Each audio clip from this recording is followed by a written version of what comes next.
All right, everyone.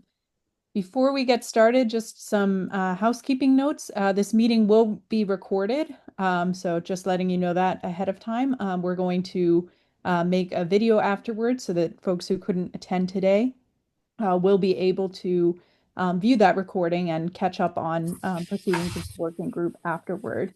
We're going to take some notes. Mackenzie's getting those together, and then we can distribute those after the meeting as well. So with that, I think we are ready to go ahead and get started. I'm going to share my screen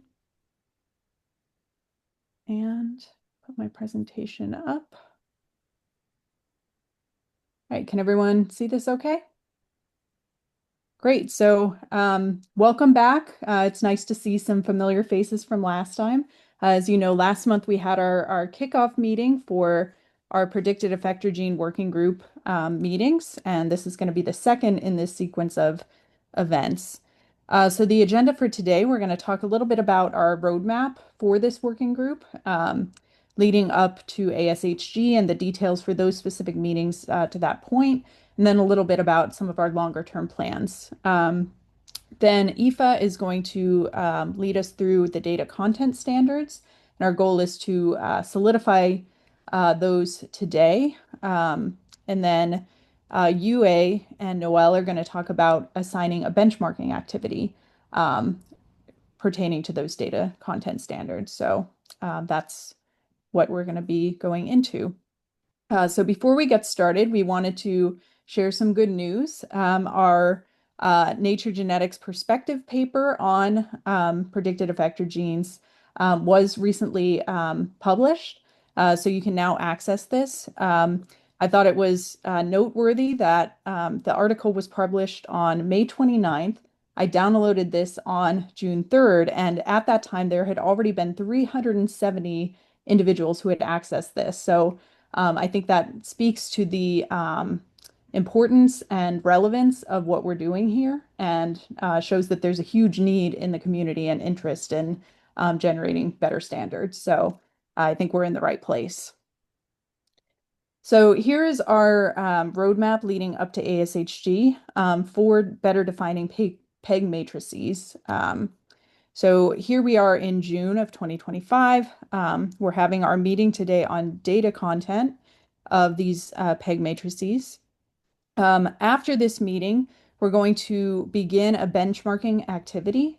That's going to lead up till about 2 weeks before the August working group meeting. And we're going to need some volunteers to help work on that.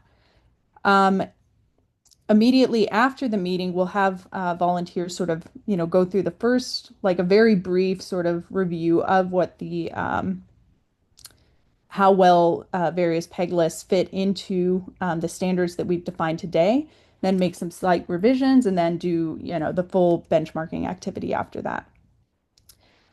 In July, we're going to be talking about metadata content. And then in August, we'll review the data content benchmarking activity. In September, we're going to be reviewing an additional benchmarking activity for the metadata content, which again will start right after the July meeting. And then finally, in October, we have ASHG, which is in Boston this year. It's going to be the 14th to the 18th of October, and we plan to have an ancillary session there, as well as we're submitting an abstract. So we'll also need some volunteers to participate in this session. So beyond ASHG, we've talked about several activities that we can do together as a working group. These are just a few of them. Of course, we would love to work collaboratively toward another publication where we describe the outputs of this working group and our revised standards. We've considered having public engagement events, including a pegathon. So this is like a hackathon type event meant to encourage the community to contribute their data using these new standards. So the idea is, by the community and for the community, and getting folks to put these into practice. We've also discussed developing an AI-assisted user upload system for the PEG matrices. So once we've defined the standards, this would make it easier for individuals to actually convert their own data into this format. And finally, we'd like to convert existing lists into the new format using this tool. Um, so we've also discussed engaging with professional societies to endorse these recommendations if possible, coordinate with the public to really drum up engagement around the new standards, and to develop iterative framework revisions as we learn what works and what doesn't. So we need your help to do this. Again, there's a huge community need for developing out these standards. So the ways that you can participate are through our monthly working group meetings these next couple months, and then beyond. Participate in benchmarking activities like what UA is going to tell us about today. And finally, through the ancillary session at ASHG. So more to come on that as well. And I'm going to put this in the chat, but we are also starting to plan out our next working group meeting, which is going to be in July. And the topic will be metadata content. So I'll send the poll now, and you all can fill that out. So with that, I'm going to hand it over to our next speaker, who will be Aoife. And Aoife is going to lead us through the data content standards. Okay. Thank you, Julie. Right. So yes, I am going to take you through this presentation on what we've got so far for data content standards. My slide isn't advancing. Okay. So basically what we've been doing since we've had the workshop back in September last year and the last working group meeting is working on refining the strawman standard that we had proposed. And what I'm going to be doing today is presenting this refined version, which we're referring to as version 2.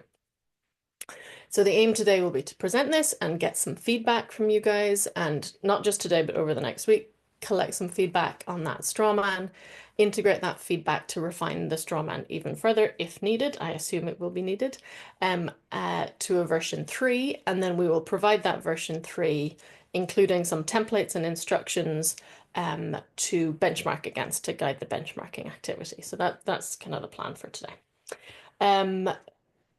Highlighted in yellow here is a link to some slides that include the example files of the strawman version 2 that I'm showing you today, and some additional slides with context on them. So if you want to get into the actual files, they're linked to from that link. And I'm going to be keeping that up there so you can keep following along.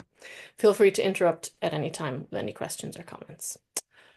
So just to reiterate, the strawman standard that we have created is for what we're referring to as PEG evidence matrices, right? So this is every gene of the locus, all the evidence, ideally combined with some score. But I just want to highlight the fact that if we produce something that is in this standard, it's very easily distillable into a PEG list. So it is extremely relevant for a PEG list as an output as well. But just to highlight that we are focusing on matrices today. Just a reminder, I presented this at the last working group meeting, that when we're considering what this standard should look like, it's really important for us to strike a balance. We need to keep the burden on the data generator reasonably low, but we want to keep the data quality reasonably high in terms of fairness, that is findability, accessibility, interoperability, and reusability. And ideally, we don't want a very high curation burden, so that these lists should be reasonably well usable. This is obviously balance, and there will be trade-offs, but I want you to keep striking that balance in mind. As a reminder, the structure that Julie's already referred to that we are proposing for the standard is that it's in two parts, that we have a metadata file that will identify the primary source of the GWAS. It will provide the sources, the provenance, and the description of the different evidence types, and it should describe the methods used to identify, to integrate and to predict affected genes. We won't be focusing on that file today. What we're going to be focusing on today is really the data file. We'll address the metadata file, as Julie said, down the road. It obviously is relevant and there is interplay between the two, but the focus today is on the data file. And that's what we have in the version 2 strawman. So I'm just going to go over the kind of basic structure and requirements of the data file. So the basic requirements are that it is a post-GWAS analysis. So there should be a GWAS done somewhere and that the analysis is using variants from that GWAS. All the data needs to be presented in a single table. It should include all the genes analyzed in each, it should include all the genes analyzed, not just, for example, the top gene at each locus. And it should include one row per variant gene pair. The idea is that we will provide standard column headers that we will class into mandatory, recommended, or optional, but the author can include however many additional columns they also wish to. So this is the overall structure of the file. This is kind of like a summary of the high-level structure. So we'll have a section on identifying the variant in question, and that is the variant to which variant-centric evidence relates. There'll be a section on the locus that's under investigation, just identifying it. A section, a couple of columns on identifying the genes that are being described, and then a range of columns describing the evidence.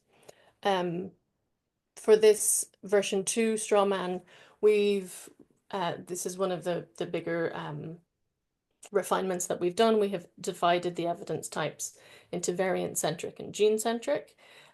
This is something we described last time, and this is the approach taken in the perspective that has just recently been published. We think this is a useful way of separating the evidence types, but we'd like to get your feedback on that. So yeah, we've divided the evidences into variant-centric and gene-centric, and then there should be the categories of the evidences will be specified in the metadata file. Then there's a range of columns that describe how the different data are integrated.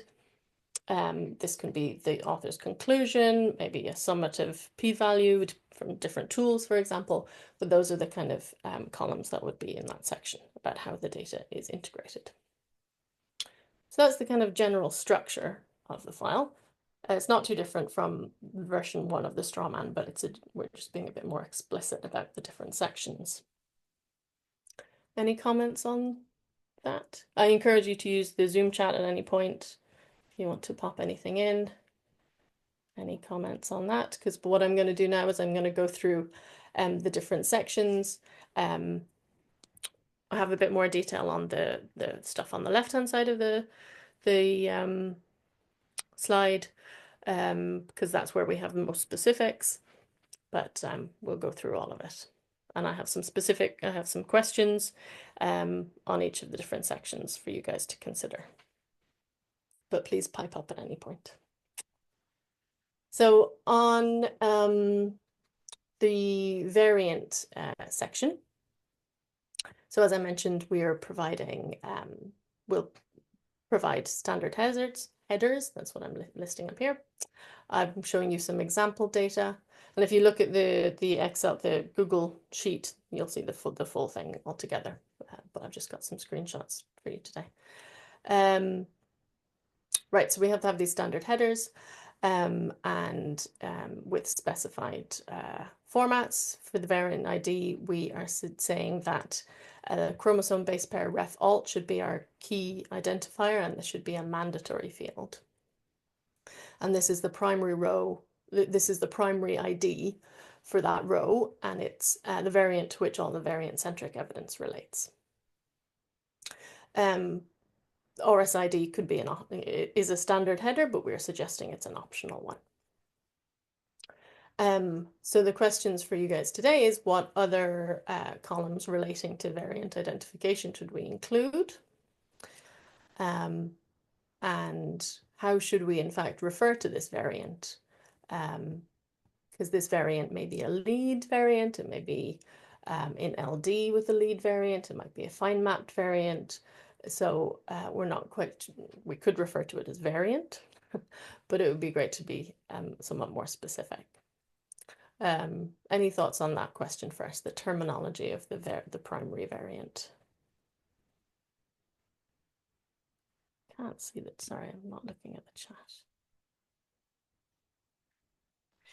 I appreciate we don't have many people in the room today, and there might be, you might not have strong opinions. So the file, the strawman version 2 file, the Google Drive file, I've created as an editable file, and there's a big red line in it, and I'm opening that up for comments so that anyone can put any suggestions on that today, or we'll circulate it to the rest of the working group over the next week. So we'll leave that there. Similarly, if anyone has any specific ideas right now, but other columns that should be included, feel free to comment here or directly in the file. Actually, maybe we should add the link to the file in the chat. Yes, basing. So we've got a comment on whether it's 0 or 1 based. Yeah, this is something that came up in, maybe Laura can comment on this for the GWAS catalog format. It's something that's been discussed many times. Yes, so in the GWAS catalogue summary statistics format, we do ask submitters to state whether it's 0 based or 1 based. But I think we discovered recently a small but substantial proportion get it wrong. The UA. We check the coordinate position. And yeah, it's more common. Most people report their GWAS data based on what's a 1 based. So it's really rare to find the 0 based, but there are some data they're doing this way. But in the GWAS, when we do the harmonization, we will normalize all the 0 based into the 1 based data. So we will see defaultly, we see the variant here be 1 based. Yeah, but I think that's useful information to record. Yeah. We have a comment that lead and sentinel are common in the field, and both are fine. Yeah, so I think there is some redundancy in the terminology that people use. I guess the question here is that it's possible that the evidence that's being supplied isn't for the lead variant, rather it is for a variant that's in LD with the lead variant. But what we want to capture is the evidence for the variant that is, so the evidence may not be for the lead or sentinel variant. So Aoife, I don't know if you saw Yakov's comment in the chat, but he says in open targets, the lead variant is the lead variant within the fine match credible set, so not necessarily the GWAS lead variant. Exactly. Yeah. So I think the question is, what do we call the variant for which the evidence is being provided? Maybe we just call it variant. But that's useful that additional piece of information can be metadata, right? Yeah, exactly. So that's something that we could suggest that the nature of the variant, the primary variant, could be specified in the metadata file. Yeah, okay. I think we can move on from that. In terms of the gene, what we have here really is just a gene identifier. I think we need to have some flexibility in what that identifier is. Our proposal would be to suggest either an ENSG or a HGNC ID, with other identifiers as optional. So this is one of those places where we really need to bear in mind what people might have. Do we want to put an extra burden on people to do remapping? But we also need to consider that the quality of the data might be compromised by, for example, just using a gene symbol because there's redundancy and instability in that variant system. So our proposal is ASHG or HGNC ID. Any thoughts on that, or whether or not they should be in separate fields, or we should just have a gene ID and it should be specified in the metadata what the identifier is?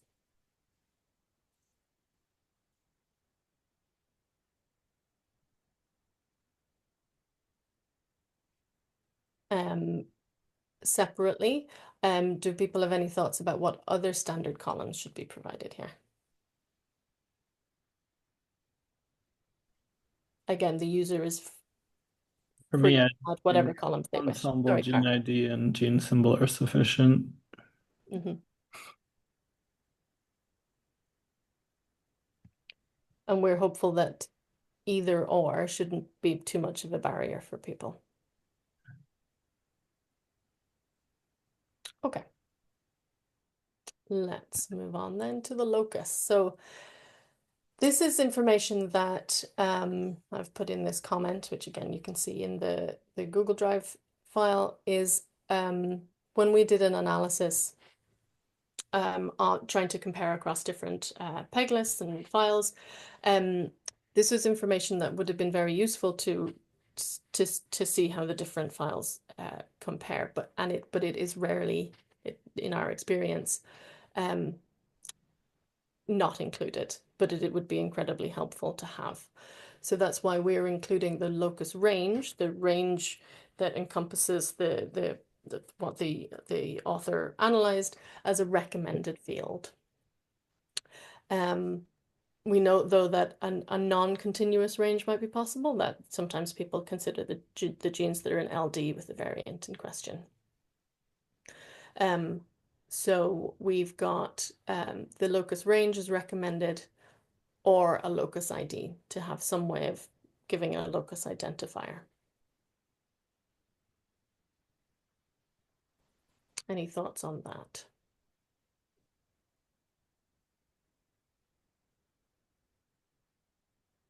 I think it's quite common that the locus ID is also a variant ID.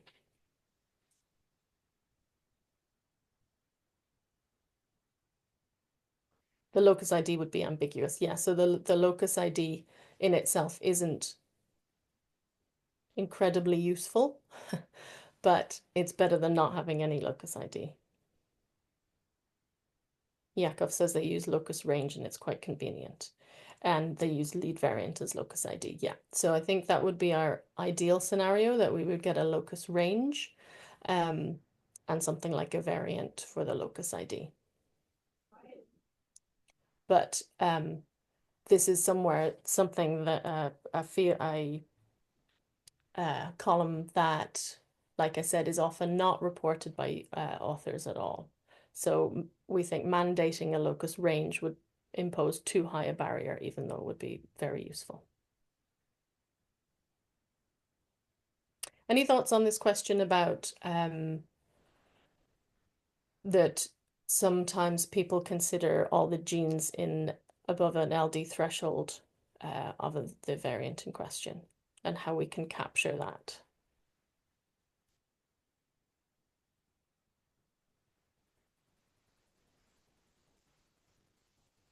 The question on instruction for the uploader and how to annotate the variant to gene. No, we haven't quite, we're not at that level of recommendations right now. This would be more about standards for the data that exists.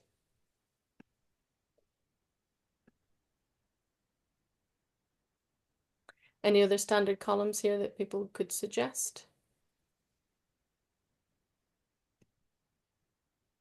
Okay, we can move on then. I think it will be interesting in the benchmarking activity to see how the existing data, if it at all, can be fit into this format. Okay.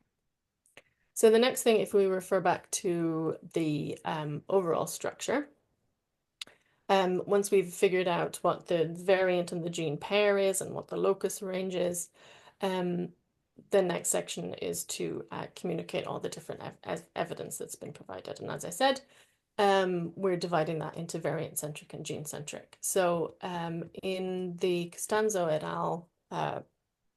Perspective that's just been published, this is the figure that we use to communicate that. So we've got a range of different variant-centric evidence types, which relate specifically to the variant and its position in the genome, what it interacts with, where it's close to, its effect on the molecular properties of other things. And then there's a range of different gene-centric evidence types, which I think the easiest way to think about that is they're kind of independent of where it lies in the genome. And in this review, we've classed them into guilt by association, perturbation, and literature derived. So we've gone on to kind of refine these categories a little bit further to allow communication to encapsulate all the different evidence types that we have seen appear in PEG lists that are in the knowledge portal. So these are our refined, apologies for the large table, but these are all these are the refined evidence categories that we're providing: variant-centric, gene-centric, and some can apply to gene or variant. And I've got a short explanation here. Again, in this at this link, you'll find the actual data file, and that's got a more of an explanation, and it's got example data, and it's got links to PEG lists that use that kind of data. So what we've gone for is LD, variant refinement, which is effectively fine mapping or credible set data, co-localization, molecular QTLs, which includes all the different QTL types, regulatory region where it lies in open chromatin or enhancer elements, 3D chromatin interaction, predicted functional impact, whether the variant is, impacting gene function or regulatory motifs, the distance to the gene, so this is the nearest gene effectively, the data from the relevant GWAS and PheWAS data. So those are our variant-centric categories. Then on the gene-centric side, we have protein-protein interaction, pathway or gene set, gene-based association. So this is like if the gene-based combination of common or rare variants in the gene, gene expression, perturbation, which relates generally to perturbing the gene in lab or model organisms, so like knockout mice, organoids, that kind of thing. Biological knowledge inference. So this is something, again, that we see in PEG lists, that authors just make an inference based on their knowledge of the biology without any actual PubMed ID reference, for example. Mendelian randomization, genetically protected trait association, so TWAS or PheWAS, and drug-related information, if the gene is targeted by drugs known to influence the phenotype. And then the things that can be related to either the gene or the variant are cross-phenotype information, so that the gene or variant is already established in a related phenotype. Information derived from literature curation, so human curated gene or variant disease links from the literature. And again, gene disease information that's derived from a database, so like say OMIM or ClinVar or somewhere like that. And again, these last three could apply both to a variant or to a gene. So that's how we have refined these categories, and our intention would be that these categories are specified in the metadata file, and then the author would give some specifics about more specifics about the data, and then the header would be in this format, category underscore specific. That is our proposal. Any thoughts on these categories? Any data types that seem to are glaringly missing? Julie has a question. Yeah, just a comment. I like the perturbation. Do we think that there's any utility to having animal model perturbations and cell line perturbations as sort of two separate categories, or is this something that's been discussed? So I think this might be something that we need to get deeper in when we're discussing the metadata. So obviously all of these things are categories and they can be subcategories and subcategories.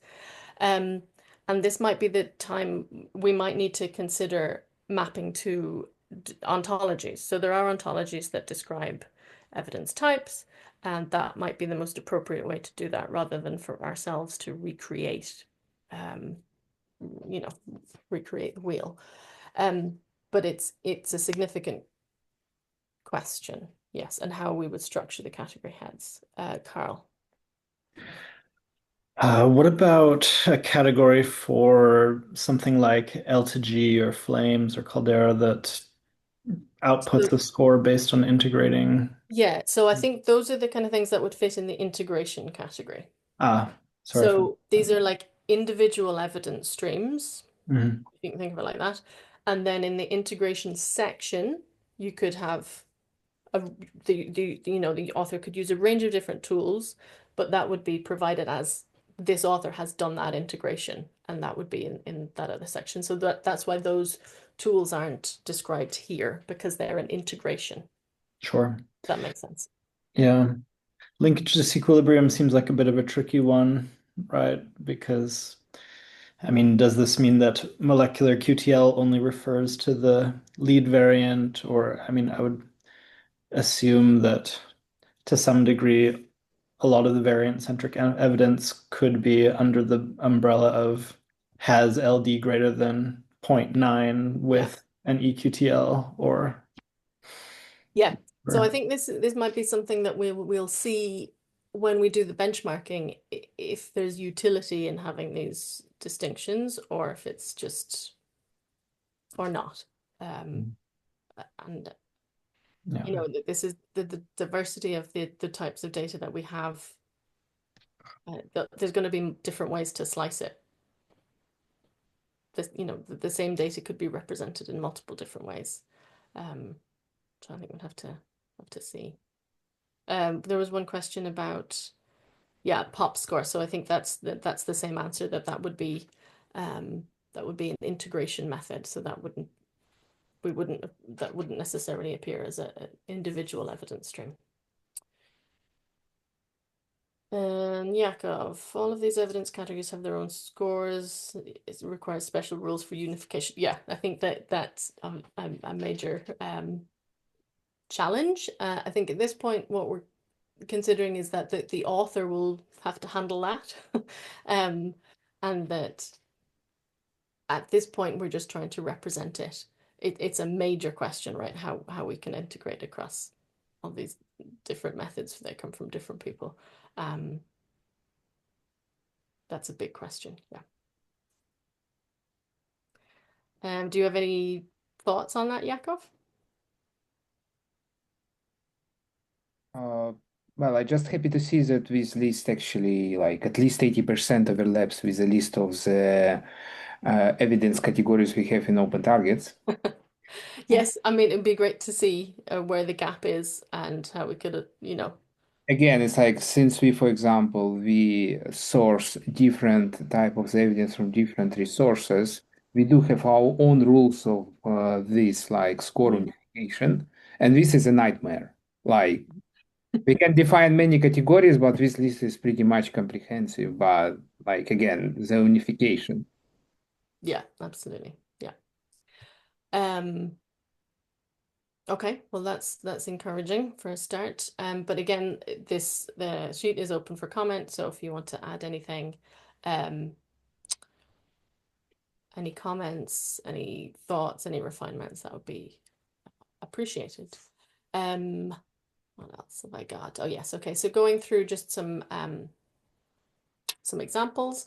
Okay, so I guess the first question is, so I'm just going to go through some of the example data that we have for variant-centric and gene-centric. But before I do that, I guess the question to consider is dividing the evidence into variant-centric and gene-centric. Is that helpful or is it confusing?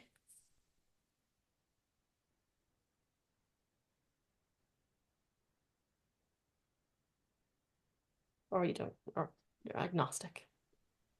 It's helpful. I think it's helpful. It's a bit blurry in some places, but I think it's helpful. Yes. Yeah. Yeah. Okay. Well, I don't have the whole room shouting at me, telling me it's not helpful, so I'll take that as positive. So something else we need to consider, we've proposed this kind of header format that will have it will lead with the category, so you know roughly what category that data lies in, and then there'll be more specifics. And again, that will be explained in the metadata. I can see some issues with that header format. It can be very long. It might be confusing. I'm happy to hear any alternative suggestions or thoughts on that kind of header format.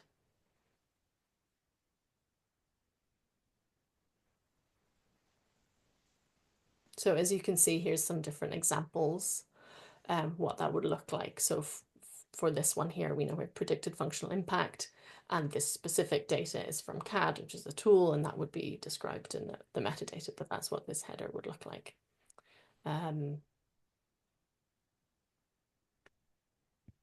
The sheet is open if you want to add anything there.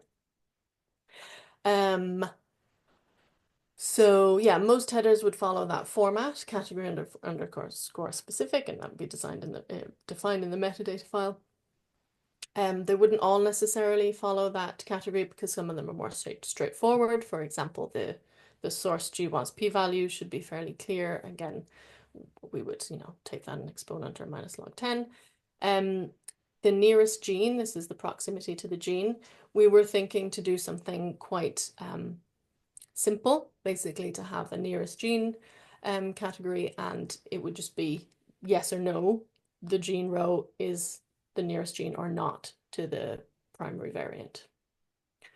And again, all of these fields are optional because there's a range of different evidences that can be provided. We could possibly mandate at least one variant-centric evidence type is provided, but that might exclude Yakov, they use nearest to the TSS and nearest to footprint. Yeah, it's not necessarily straightforward, so we might need to be more specific about nearest gene. A column with the exact distance between the variant and the gene. Again, I think this is something that that kind of information could be recreated reasonably easily. You could suggest that if you were a user taking the data, you could do that remapping. And if you mandate the author does it, again, it might impose some kind of burden. So my inclination would that's not something that we would mandate, but I think it could be an optional or a recommended column. Does that make sense? Yeah, I was thinking it's probably worth mentioning. So this idea of having a column that just states very clearly, is it the nearest gene, yes or no, came up as a suggestion from the original workshop in September. But we have discussed that around a bit internally and wondered if actually is that a useful distinction, or is it better to just state the distance? Yeah, I mean, if you have the actual distance and as long as they've input every gene in the locus, you could automatically compute nearest gene from that. So, I mean, there's potentially a way in which the burden is reduced, but yeah, prone to errors. Yeah. Yeah, I mean, a gene can be the nearest gene, but very far away, and that can matter. Yes, that is true. Mm-hmm. Yep. Yeah, I think the question about whether it's the nearest to the transcription start site or nearest to the footprint or nearest to where, that is potentially something that could be a metadata item, how it's calculated. for example. But maybe we can think about this a bit more. Because I think this is somewhere we can have some flexibility, maybe. But yes, and then the rest of the columns are following this format. So I think it'll be interesting to see how well in the benchmarking this works. What else? Right.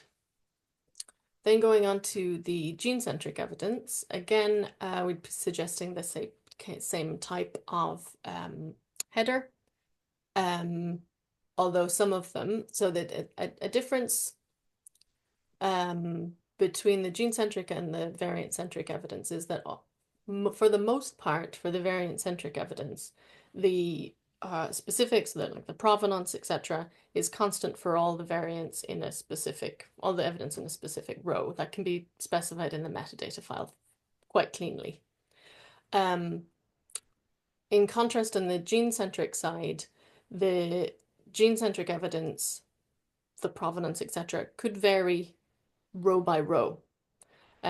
So for example, if you're thinking about I've hidden my gene names here, but say the gene in row 3 could have drug information from one database, but the drug in row 4 has drug related information from a different database.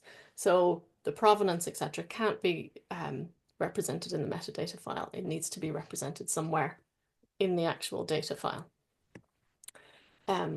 So the format of category and specific might fall down a little bit there. And that kind of thing applies. It could in theory apply to a variant-centric piece of evidence as well, but I think it's a lot less common. So that is another consideration.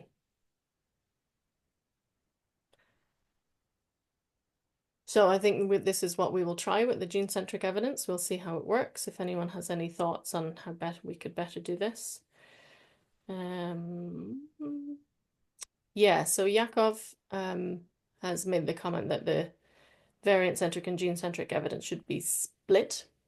The gene level evidence is more general and applicable to more to many variant-centric studies. Yeah, so this is something that we've discussed, and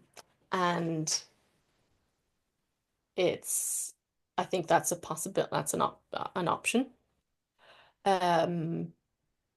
Just to comment on my suggestion here. In open targets, we actually distinguish between these two evidences. So, for example, if we analyze the GWAS and variants, and we just produce this variant-centric evidence for each variance we have, we can populate these metrics by many gen-centric evidence from other part of the open targets ecosystem, because this is like different domains. We also need like kind of the rule to unify them before we actually propagate them to this evidence table. But this evidence, if it's unified, it can be just plugged in this with any GWAS-based evidence together. So it doesn't really need to be study specific here. But So it's trait specific, obviously. it's disease specific, not trait. It's disease specific. Disease. Yeah. So it's like before you do all this propagation of gene level evidence, you need to unify all diseases and trait categories. Well, in our case. Yeah, so that's not that's something that I haven't even touched on. That the phenotype, trait, and disease distinctions. So I think that the probably the term that we should be using for this as a broad general standard would be trait, that encompasses potentially all sorts of different traits, phenotypes, and diseases. So that's one question. And sorry, go ahead. Yeah. Just to finish my comment here, that basically, for example, if I have my cohort and I run, for example, burden test analysis or any type of the perturbation analysis, I will produce evidence that is gen-centric, but I won't have anything that is variant-centric. So, but I still want to upload this Yeah. effective gen list into the database. So it's kind of like here we are very focused on variant-centric evidence because it's obligatory, but it's actually two different types of the evidence categories. Yeah, so it is something that we have considered, this splitting of variant-centric and gene-centric information. And we were considering going back and looking at the lists that we have already from the knowledge portal and analyzing and seeing in what, general authors out in the world have about how many are purely variant-centric, how many are purely gene-centric, and how many combine the two. Because that's not an analysis that we've done so far. And that might be informative to see what's out there in the world, what people are doing. But I think it's a very important question and a very important point. Anybody else have thoughts on that?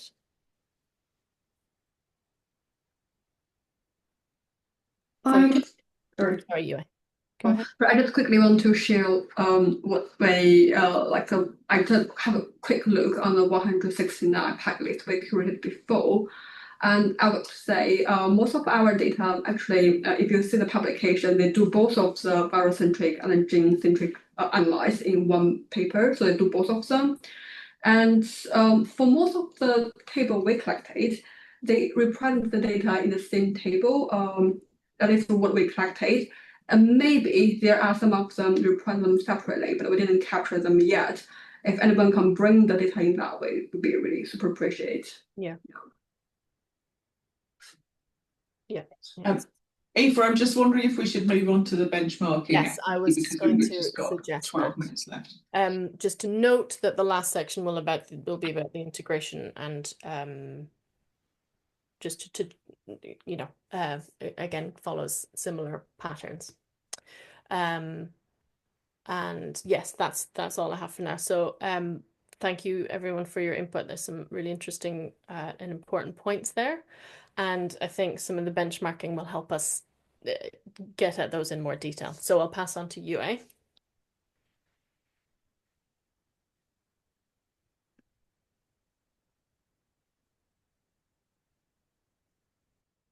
Yue, do you want to use your own audio for this? Yeah. Yeah, if you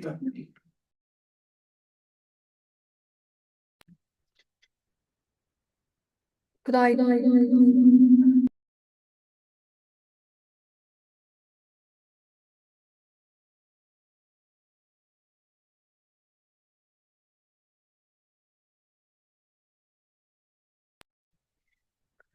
Can you hear me? Wait, let's take. Okay, sorry for the technical issue. Let me stop sharing and reshare again. Sorry.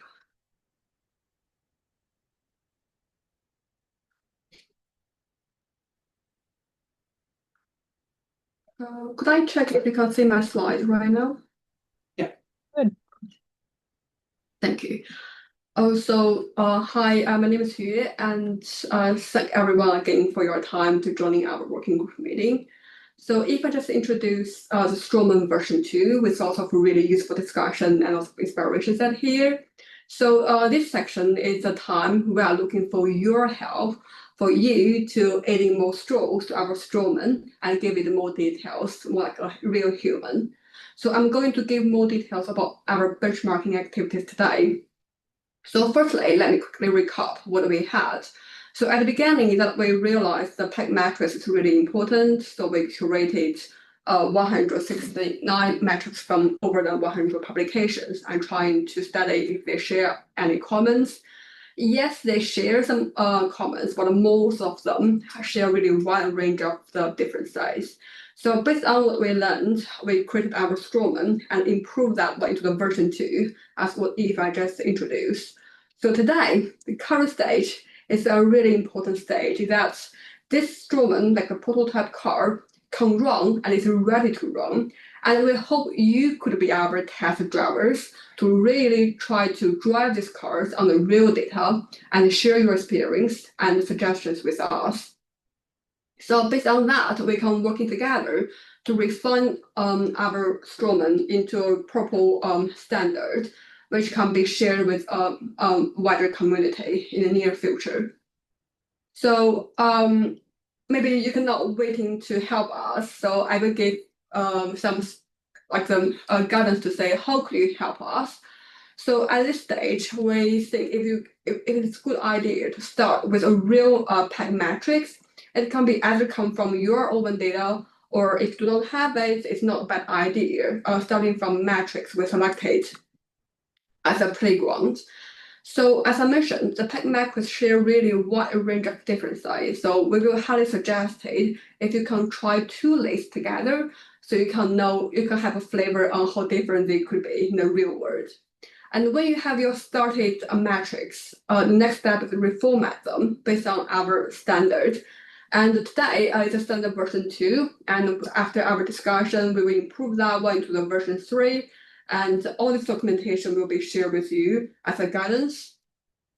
During the reformatting step, you may be to say there are too many things you need to do, and it is not a bad idea to log each step you do. If you are doing a study with a script, and if you are happy to share with us, and we'll be more than appreciated on doing that. The most important step in this benchmarking is documents any difficulties you encountered in this step. And it can be anything. For example, there's no locus information, or you are finding a file with a single cell data and there is no evidence tab coverage. So anything you have question on it, just document it, share with us, and we can discuss that one in detail. And the last one will be, we will try the 2 metrics, and you have some new ideas, you have some stronger the preference on how the package will be in the near future. That will be your suggestion part. So document any suggestions you think can help the pack list represent much better. Just record them, and that will be the contributions in the near future to the whole community. So the current is I hope that benchmarking activity makes sense to you, and I will give more information about your data. So actually we have really a minimum requirement on your data. The first one is that it has to have variance from the JBoss analyze, because we define our pack matrix as opposed to JBoss analyze. And the other one is, no matter you have barocentric evidence and origin-centric evidence, just bring them together, because this one should cover the wide range of evidence set here, as well as any relevant metadata or context set here. So one of the most important things that you are not doing that one alone. We are always here to help you to working that one together. So we will provide a series of documentation to help you to start after today's meeting. The first one is that we will refine the current version 2 strawman and improve it into the version 3. And in the meantime, we're also going to provide you a template with the example data, as well as the monetary column names that Aoife showed, and the instructions about evidence tab were identified. And feel free to add more evidence tab if anything we missed. And in the situation that you don't have your own data to start up, and here we selected full metrics from the 169 because of different reasons. And each of the metrics here, they come from a single publications, so you can find more information in their publication details. And only one special one is the metabolic level, the pack matrix, which is come from Eric Fuhrman. He curated that one by himself, and the most general thing that he shared all the information on the GitHub, and I put a link at here. You can go back to check their raw data information at here. Okay, so currently you may know our playground, you know, oh, there are 4 lists, they have publication here. And next question is that where the metrics they are right now. If you want to start to look at them, where can you start? So for each of the metrics at here is a link, hyperlink at here. If you click the link into the page, it will get you to our UI page. All of them have similar UI design. So on the top of it is the publication details with a brief overview of the data source and the method used to drag these metrics. And on the bottom of it is our table format metrics, including the evidence from the whole paper. And if you want to work on that table, there is a save button at here. You can just go to that button. You can download the whole tables either in the flat table format or nested.json format, as same as what you see from the UI page.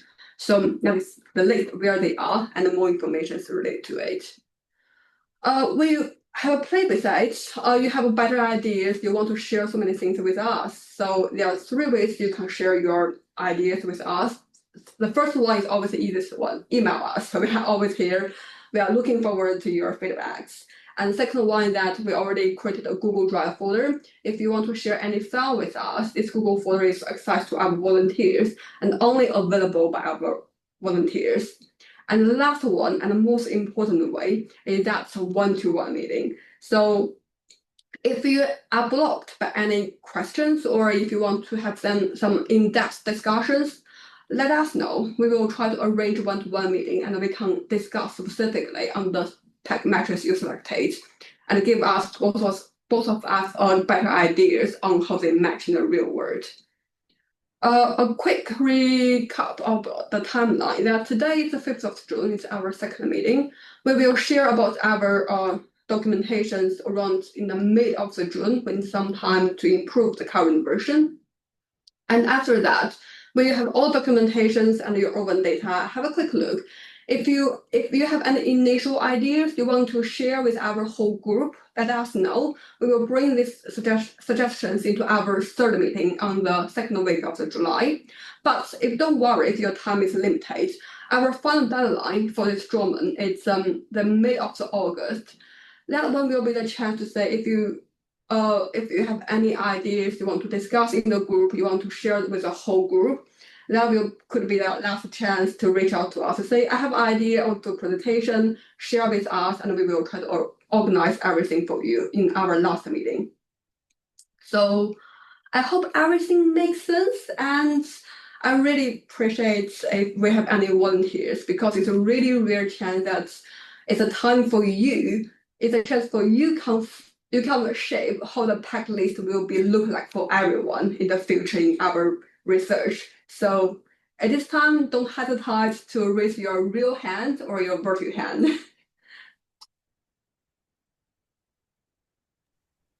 Yakov, please.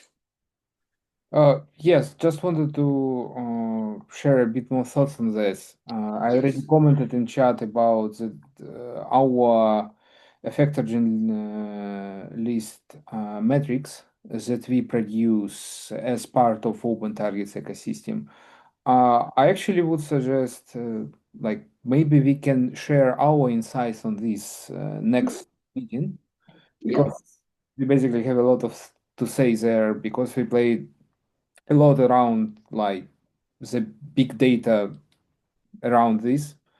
So a lot of uncertainties in these matrices, and it potentially can influence on the standards we are currently discussing. Yeah, that would be super useful, Yakov. Thank you. Probably we can make a small presentation, like 10 minutes or something next time. I won't be able to join in July, but someone from my team, I think we can arrange something. Yeah, that would be great. Yeah, Carol, do you want to say the word? I volunteer. Thank you so much. Fantastic. I have some of my own things that I will put through. That's perfect. Great. Is there anyone want to try with our existing pack list, pack metrics, want to try with? Yeah, because as personally, I really appreciate the chance because like the tech matrix is really blank right now. It's really, the beginning we start with that one, doing something can really change the area. Yeah. Thank you, Jacob and Carol again. So if anyone you think about you can try it, just you can reach out to us by the email or by personal as well. Yeah. Lovely. Okay, Julie, did you want to wrap up? Yeah, I see we have one more volunteer, so Oh, fantastic. Yeah. thank you. Thank you. All right, so with that, thank you all. Please remember to fill out the doodle poll for our July meeting. We'd love to see you all there, and we'll follow up if, again, as Yue said, please email us if you're interested and or want more information afterwards. So thanks, and we'll see you next month. Bye-bye, Thank everyone. you. Thank you.